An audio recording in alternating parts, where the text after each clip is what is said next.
साथियों राम राम, जय बागेश्वर धाम की। आज हम आपके लिए लेकर आए हैं रस का भाग 3, जिसमें हम अद्भुत रस, शांत रस, वात्सल रस और करुण रस के बारे में आपको बहुत ही अच्छे से विधिवत तरीके से समझाने का प्रयास करेंगे। हमने पिछले वीडियो में श्रृंगार रस, वीर रस और भयानक रस इत्यादि रसों के बारे में पढ़ चुके हैं और हमें पता है कि आपने भी पढ़े हुए हैं, वीडियो खूब अच्छे से देखे हुए हैं। इसलिए अब हम अद्भुत रस के बारे में पढ़ेंगे। अद्भुत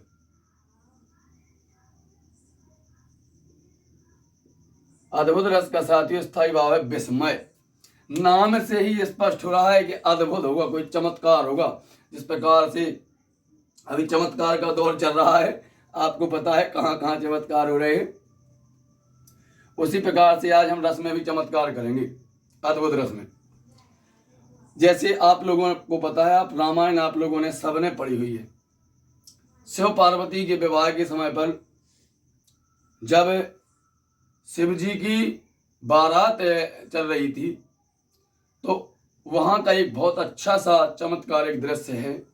बिनु पद चले सुने बिनु काना, बिनु पद चले सुने बिनु काना, कर विधि करे कर बिनु कर्म करे विधि नाना, आनन रहत सकल रस भोगी, बिनु वाणी बकता बड़ जोगी। साथियों, इसमें चमत्कार ही तो है। हाथ है नहीं है फिर भी सारे कार्य हो रहे हैं, जिभ्या है नहीं है, जीभ है नहीं है फिर भी बोल रहे हैं, अच्छे अच्छे संगीतज्ञों को उतार रहे हैं। अब ये चमत्कार नहीं हो तो क्या है? जैसे काव्य में जहां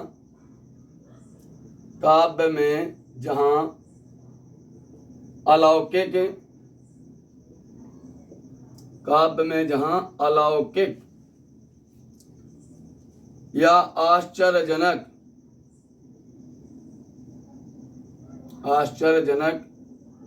वस्तुओं या घटनाओं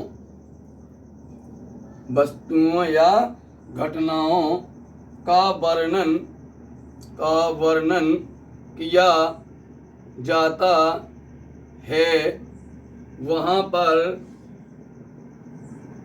अद्भुत रस की उत्पत्ति होती है।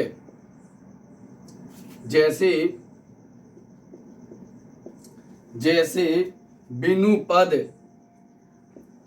पद चले सुने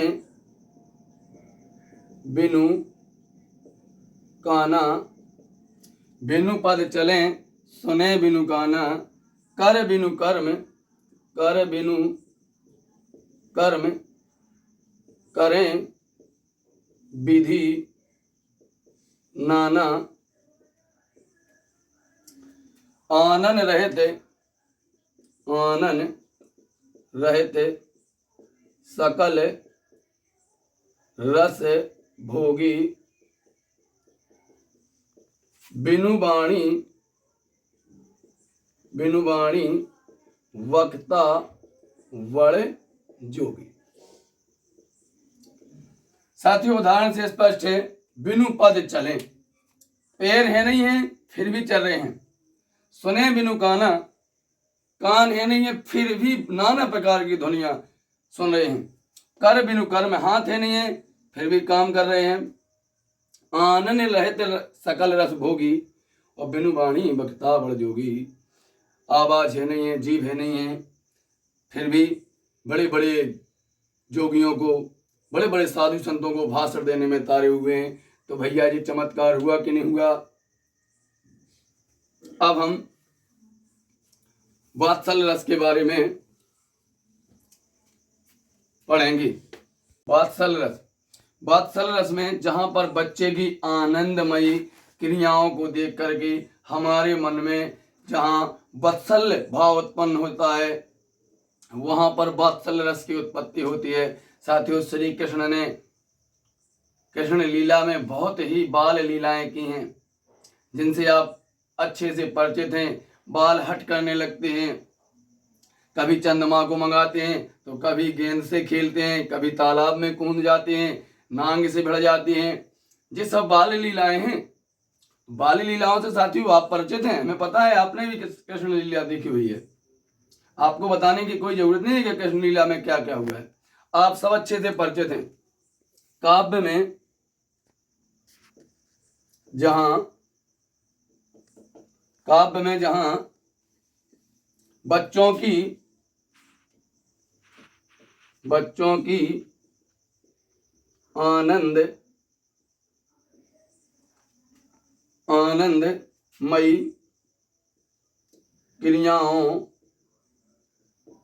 आनंदमयी क्रियाओं एवं बातों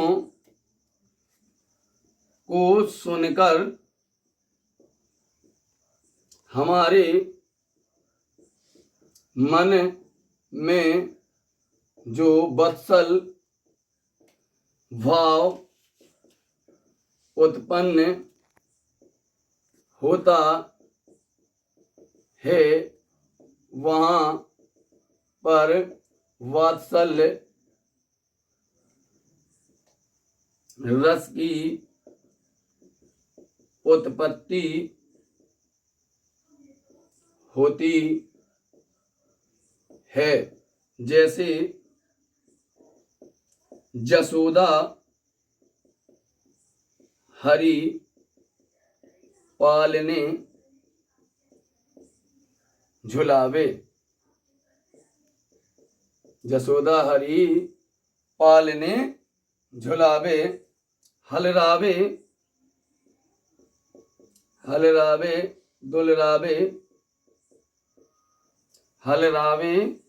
दुलरावे, मलहावे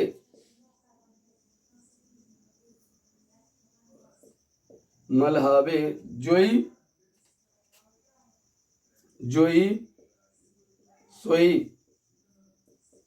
कछु गावे। जोई सोई कछु गावे, कबहू पलक हरी मूंद लेते हैं, कबहू उधर फड़कावें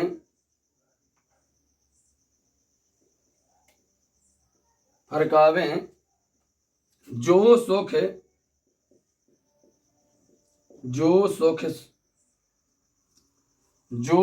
सूर अमर सुर मुनि दुर्लभ सो आनंद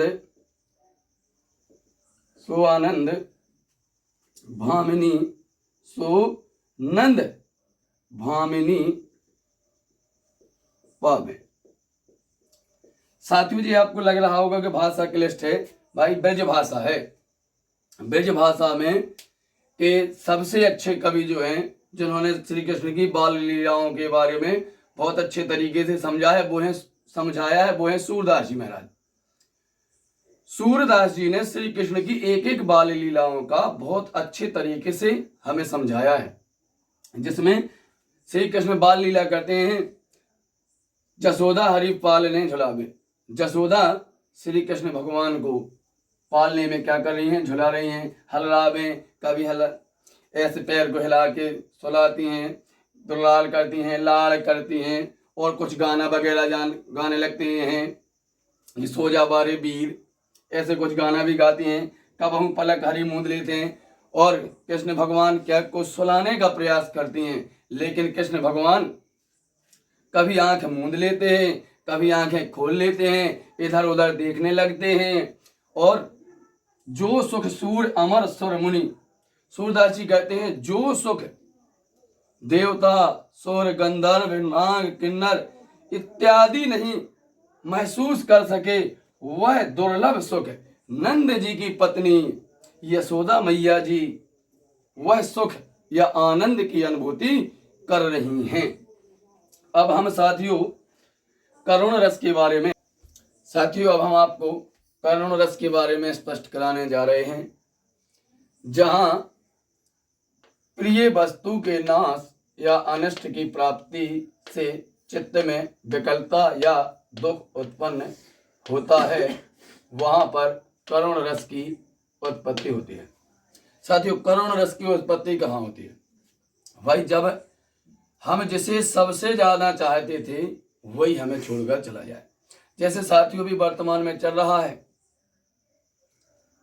गर्लफ्रेंड बॉयफ्रेंड का जमाना है। यहां लोग रोज रोते हैं, डेली प्रतिदिन करुण रस से ग्रस्त रहते हैं, रोते हैं। साथियों मैंने रोते हुए लोगों को देखा है।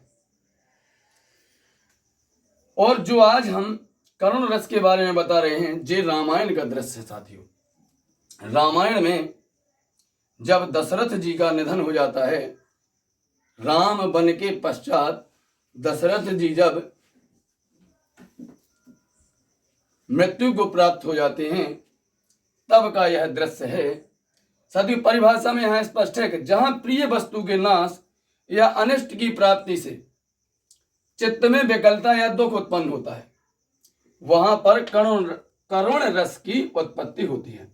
जैसे सो के विकले सवेरो वही रानी, रूप सीलो बलु तेजु बखानी, करहि बिलापे अनेक प्रकारा, परहि भूमि तले बारहि बारा। साथियों शोक से राजा दशरथ जी के निधन के पश्चात जब रानियां विलाप कर रही हैं, शोक विकल सब रूह बही रानी। भाई जिसका राजा या पति जिसके खत्म हो जाएं, तो वहां दुख का कोई पार नहीं होता है। तो रानी दुख से ग्रस्त होकर के रो रही हैं, रूप शील बल तेज बखानी, और उनके गुणों का वर्णन कर रही हैं कि महाराज ऐसे थे, राजा ऐसे थे। करहि बिलाप अनेक प्रकारा। साथियों वो रो रही हैं, अनेक प्रकार से विलाप कर रही हैं। परहि भूमि तल बारी बारा, और रो रो करके बुरा हाल कर रही हैं, फिर भूमि पर गिर जाती हैं।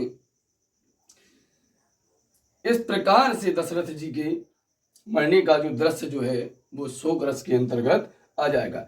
साथियों हम शांत रस के बारे में पढ़ने जा रहे हैं। शांत का मतलब यह होता है कि जब हमें किसी सांसारिक मोह माया से हमें कोई मतलब ही नहीं है, हम वैराग्य धारण कर लें, भक्ति में लीन हो जाएं। हमें ना तो किसी के धन से मतलब है, ना हमें किसी के कार्य से मतलब है कि कौन क्या कर रहा, हमें कुछ मतलब ही नहीं है, हम सब कुछ त्याग दें। ऐसी स्थिति में साथियों शांत रस की उत्पत्ति होती है। काव्य में जहां वैराग्य जन विषय का वर्णन किया जाए, काव्य में जहां वैराग्य जन विषय का वर्णन किया जाए, वहां पर शांत रस की उत्पत्ति होती है। भाई वैराग्य तो सीधे सीधे, अब आज का वैराग्य नहीं है, पहले जो वैराग्य हुआ करता था, आज तो साधु महात्मा ठीक है। उदाहरण, चलती चक्की देख कर दिया कबीरा रोए, दुई पाटन के बीच में साबुत बचा न कोई। ये साथियों शांत रस का उदाहरण रहा। हमें आशा है कि आपको हमारा ये विषय रस से संबंधित आपको अच्छी तरह से समझ में आएगा और बहुत पसंद आएगा। साथियों यदि हमारा रस का पाठ यह आपको अच्छा लगे, पसंद आए, तो लाइक करें, शेयर करें और कमेंट करें। जय बागेश्वर धाम की।